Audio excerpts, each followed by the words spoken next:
Welcome to Live United. My name is Karen Knapp, President, CEO, United Way of St. Lucie County. United Way's mission is to improve lives by mobilizing the caring power of our community. And we do that by investing in programs and initiatives that help people right here in St. Lucie County. This show shows the community, where the dollars go, and the people behind the scenes that are working to help individuals day after day. And we're happy to welcome Safer St. Lucie. Welcome. Thank you. Welcome. Thanks for having us. Nice to be here. Now, Bob, you're the Executive Director of Safer. And Tom, you're the Emergency Management Coordinator for the county. Yes, ma'am. And tell us how you work together. Tell us about your mission and how you work together. Well, the mission of Safer St. Lucie is to promote disaster resiliency from preparedness all the way through to recovery. So that goes all the way through the 4 stages of the disaster cycle. That's our mission. And we come together as a coalition of nonprofits, faith-based organizations, local governments, and businesses, and we all come together to sort of brainstorm ideas and provide manpower and etc. during times of a disaster. Mm-hmm. We do a lot of presentations. Yeah, he does it from the Safer perspective on the volunteerism and what all the organizations that are members do. And I do my presentation from the emergency management preparedness side of the house. Mm-hmm. So it's a very good partnership. Let's talk about some of the other partners you have. Well, we have, as we said, emergency management. We have the City of Port St. Lucie, Fort Pierce Housing Authority, Fort Pierce Utilities, United Way, of course, Habitat for Humanity, American Red Cross. We have about 34, 35 partner agencies. So Sarah's Kitchen, Treasure Coast Food Bank, really any agency that can be involved in the disaster cycle is welcome to come join Safer. Mm-hmm. And are you looking for other members? And what type of group would you be looking for if you did bring in other members? We're always looking for members. We welcome the community anytime, and really we look for anybody. Everybody has something to offer as far as we're concerned. I don't know, would you look for any particular Sure. Any organization that provides a service to people that may be a vulnerable community in the county, the underprivileged, low-income, elderly.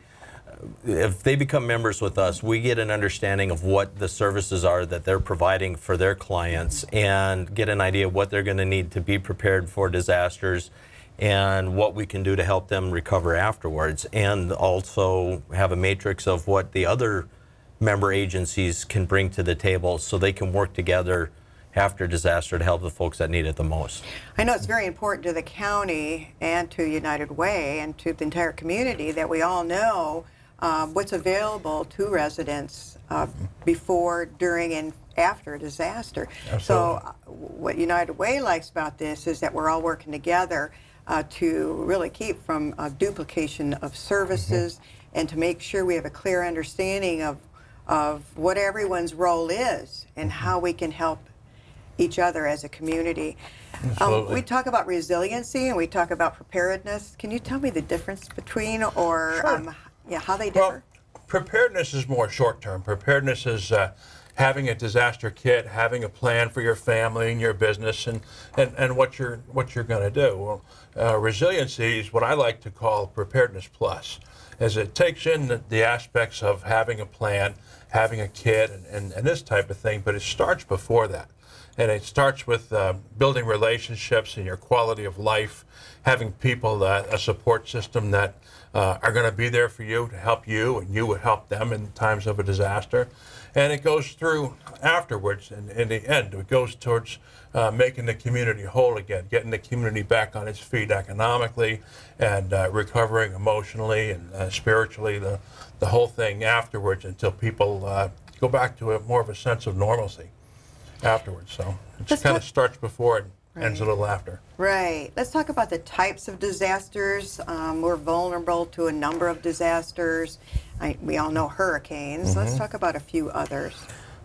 Well, we of course, hurricanes, as you said, tropical storms, flooding, tornadoes, those type of natural things.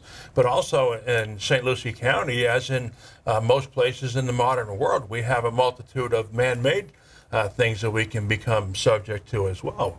We have a nuclear power plant. We have trains that come through here carrying hazardous, toxic, and flammable chemicals. We have trucks that drive up and down US 1 that can have a major accident, and with those same chemicals on board. We have interstate highways that run through. We have a small airport up here that could have a plane crash. We have all the same things that every other community does. So these are just things that people need to be made aware of and have a plan. Have a plan. That's so important. Have that plan. Let's talk about that. My favorite is I ask people in outreach, are you ready for hurricane season? And everyone says, well, of course I am. This is Florida. And my next question is, are you ready for that 3 o'clock in the morning knock on the door by somebody in a uniform saying you've got 5 minutes to get out of your house? And it stops them dead in their tracks. We've watched Earl for the last 5 days come across off the Cape of Africa, and it's going to go into the Yucatan. It should not impact us other than some additional rain that's coming. But we've had 2 instances in the last about 2.5 years where we've done a 1 mile evacuation, 1 mile radius from a gas leak. And one of those was at 3 o'clock in the morning. And we saw a lot of people that were very unprepared for that. We had the Indrio fire 2 years ago, and people were walking out of their house with nothing. They didn't have a go kit. And that's what concerns me. We have time to get ready for that hurricane. Well, let's talk about that go kit. I mean, what's the most important? I guess that's what you have to think. What's the most important thing that I need besides your family, of course? As far as paper, like your mortgage, your Social Security numbers, I mean, whatever you might have that you don't have in your head, or your cell phones. So let's talk about that kit that someone might. Well, for the hurricane, it's a 7-day supply of everything, and that's standard, and everybody's heard about that over and over and over again. But the Red Cross has a wonderful program called the Pillowcase program. And the size of a bag the size of a pillowcase, you can have 2 days worth of clothes, maybe 3. Your toiletries, by the travel size kits or whatever. And what I do is my medicines are in a pill caddy, and I ask people this all the time. Sure, I use a pill caddy. Well, where's your pill bottles? My pill bottles are in my go kit. Okay, and there's at least a week's supply in there. I may not remember all of my medicines and what the doses are, so they're in there. And my go kit is right next to a fireproof container that has all my important papers. So if that officer knocks on my door at 3 o'clock in the morning, I grab my bag the size of a pillowcase and my important papers, and I'm out the door. It's that simple. Everything else in my house can be replaced, but bring a couple of days of clothes, your medications, whatever you need to sustain yourself until you can find either temporary, you can go back to your home, temporary housing, or long-term housing. And one question that we get a lot too is from people with pets regarding that. What do we do with pets? And I say, well, you have to, prepare to house your pet somewhere. Bring your pet medication and everything too. Your pets are going to be just as dependent on you during the disaster as they are every other day. Right. That's a big thing. Yeah, a huge portion of SAFER's mission is reaching the vulnerable population of the county. And we know that people that are in a vulnerable situation have a lot more challenges than some of the rest of us do on a daily basis. In a disaster, it's more pronounced. And we need to get them more prepared and more resilient so they're not relying on outside help. So that's been a strong mission, and a big part of Bob's duties is to do that outreach and have our more vulnerable population more prepared, more resilient. How does SAFER get the word out? Oh, we use a multitude of means. We use social media with Facebook. We go out and we do interviews like this for television, radio, etc. We go out and do in-person presentations. We go to faith-based organizations, homeowners groups, anything, anybody who calls us really who wants to have a presentation. We go out and we do a presentation for them, and we do we tailor that presentation to meet their needs. So he was talking about the vulnerable populations. When we go out and we speak to the elderly, we make sure that we bring the appropriate information for people that are elderly. People need have disabilities. You know, we tailor things to them. People that are have impoverished, etc. We bring out information that teaches them you know, how to build their disaster kits on a budget, spread the cost out over time, and etc. So we try to get the word out through you know, a multitude of means, any means that becomes available to us. And we do informational fairs. You know, we just did the Alpi Energy Fair, and we do the Hurricane Expos, anything that comes up like that. We go out and set out a booth and pass out the information. Yeah, St. Lucie County, we have not witnessed a hurricane in a number of years. I was greatly affected by Francis and Jean, and then the next year it was Wilma. So, and many people have moved into the county after those hurricanes, so they've never experienced a hurricane. You know, what are you seeing out there, and how do you see that might not be? That is a very huge concern, because people that have been here for a long time are getting this like a hurricane amnesia, and they're just, you know, they're not remembering, you know, what it was like, you know, in 2004, 2005. It's sort of going to the back of their minds, and we have a population that has greatly expanded over the past 10 years or so that have no experience in it. And that's one of the challenges that we face, and that's why we have to get out there and keep getting out there, let people know that you know, this is real, and this can happen here, and that's a big challenge for us. There was a viewers poll on one of the local news stations this morning where, are you prepared? And the question, there was 3 categories: not very, somewhat, and very. And very was 17%, somewhat was around 37%, and the rest said not very. And that's very unfortunate, and that is very, very concerning for us. You know, it's we're in the middle of hurricane season. You know, if you're ready for hurricanes, you're probably going to be ready for better prepared for other things that could impact us. But to hear in the middle of hurricane season, when we're already on our 5th named storm, that a huge percentage are not very ready is disconcerting. Even though we've emergency management officials throughout the state of Florida, we're not unique in this county. They have member organizations like SAFER that just constantly out there pushing the word. Right, and I know the Red Cross has a brochure or a little newspaper insert that they hand out each year to help people, you know, to really list the things people need to know so that they can be prepared. Is there any other avenue that they can go to? A website, I'm sure, the Red Cross website. The Red Cross website, we have a very good interactive website that allows people, it hooks to RAND Corporation, and allows people to build their own disaster plans and a business continuity plans. We do offer that as well. We have people that can assist with businesses having a continuity plan. You know, we have the website, and they can always reach out to us. You know, through info@saferstlucie.org or to my email, and we'll be glad to assist them. Sure, there's wonderful information on our website too, stlucieco.gov/EOC. The City of Port St. Lucie has hurricane information and preparedness information, as well as our St. Lucie County Community Services.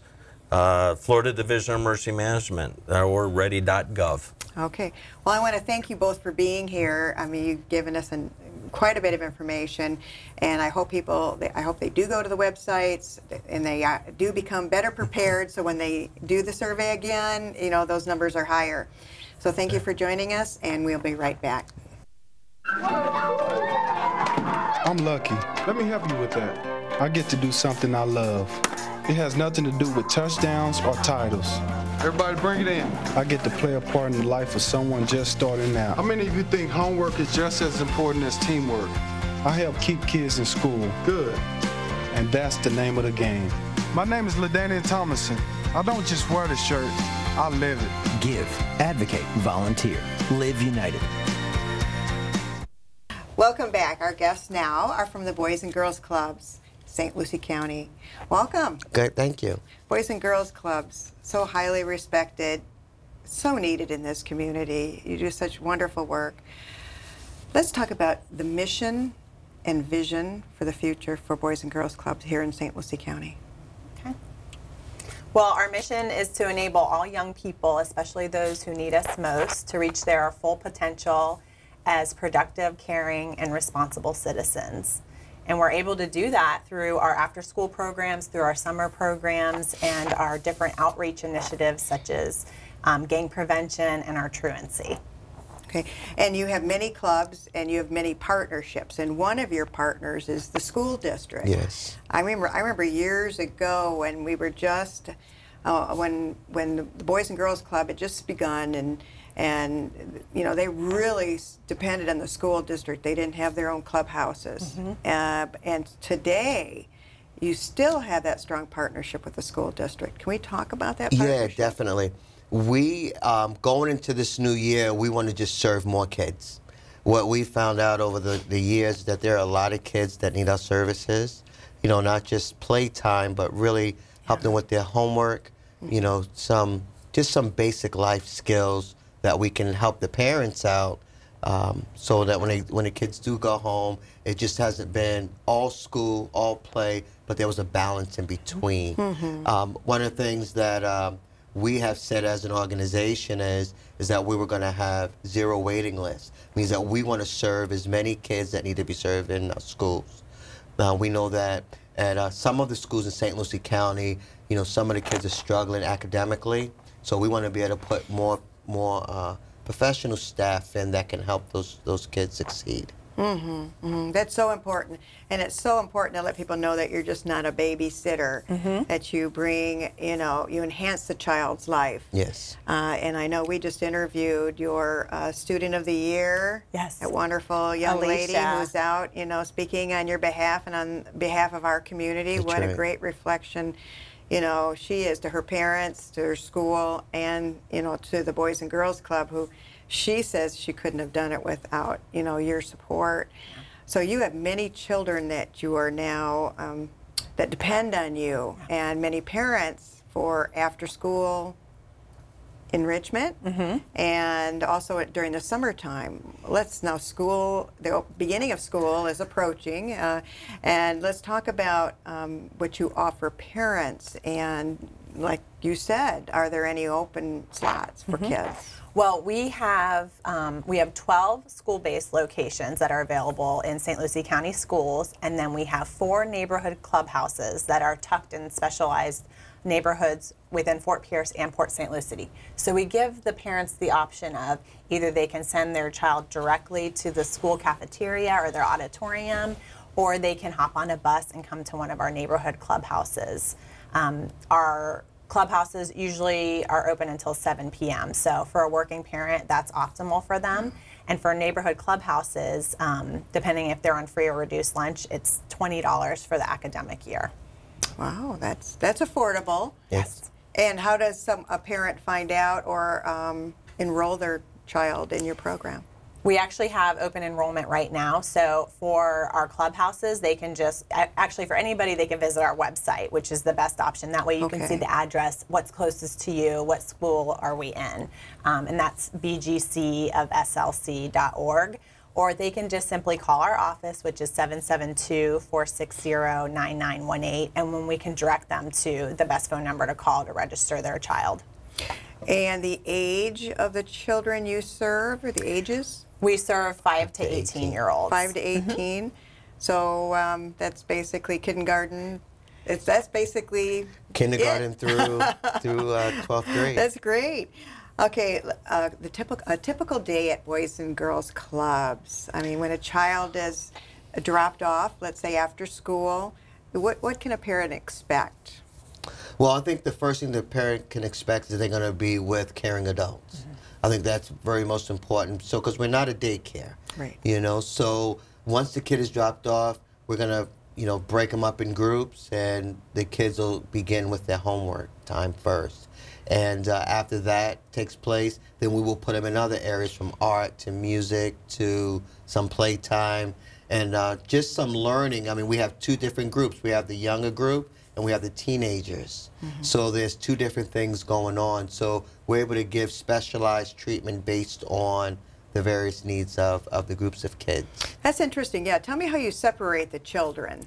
So usually, Our age group. yeah, we try to keep it. I know that they have different names, but like there's the biddies, so the 5-year-olds till maybe the 8-year-olds will be in their group, and then you have that next range would maybe be the cadets, and then you have the teenagers. So that way they're in a group with their age group.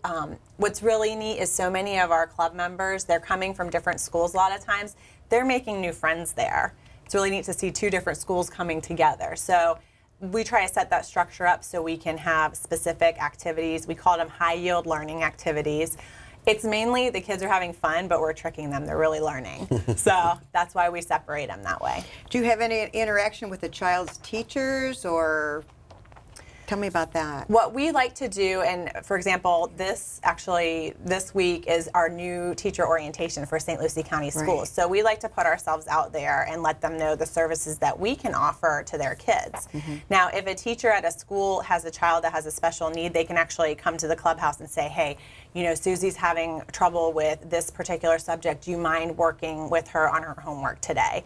Other than that, we do collect all of our members' report cards, so we get a snapshot of how they're doing. Our teenagers, we actually, they'll allow us to look at their Skyward account if it's okay with their parents, and then we can say, hey, you're in the danger zone right now, and if you can pick it up, maybe we'll get a Power Hour pizza party for you. And you do focus, you have a program that focuses on truancy, don't you? Keeping kids in school. Want to talk about that? Yes, we do. We do have that program, and it's funded by CSC. And it's a great program. We have staff members that go out and help the parents in various ways. I mean, it could be a alarm clock, or it could be a pair of socks, it could be a haircut. But just kind of getting those kids motivated to get back in school. So you're saying there are always reasons why a child is in school, and it could be something as simple as, I can't afford to get a haircut, and I'm embarrassed. Yes. Is that what you're saying? Exactly. You get a 13-year-old, 14-year-old boy as an example that, it's not always that they don't want to go to school. There's a lot of circumstances sometime that those things occur. And you have specialized programs for teens?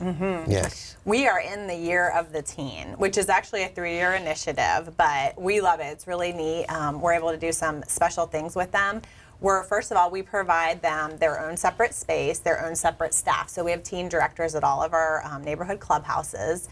And then they get to do programs with music. They get to do special sports programs. We take them on college tours. So this past week, we had a teen summit where they met with 30 business leaders and learned about the different careers in the area. So we're proud of what we provide to our teens, and we have probably the largest teen population of any other agency for after school and during the summer. So we want more teens, though. What would you say is some of your greatest successes? Well, I would tell you this particular year, since it is the Year of the Teens, we were committed to take in as many teens that we could, and we did. We were full at every one of the neighborhood clubs. We believe we had just over 250 teens, the highest level of teens that we have had. And I think one of our successes is really working with the community. One of our partners, the Housing Authority, has graciously given us a building to be able to house more teens. So that's huge success, because it's known that we need this for our teens, and we work with other business partners like CSC, and obviously you guys, United Way, who help fund some of our programs. So those are some of the things that really have made us successful, to be able to bring more teens in and be a safe place for our children. So you have another site, the Ken Pruitt site. Yes. Are there any special programs offered there or are your programs offered at all your sites, the same programs at all your sites? Usually we call it our core programming is offered at all of our sites. So that would be touching on academic success, healthy lifestyles, and then we do sports and recreation. But each club kind of has their own little special niche. For example, right now at our Infinity Center in Fort Pierce, they're doing an entrepreneurial program with Indian River State College.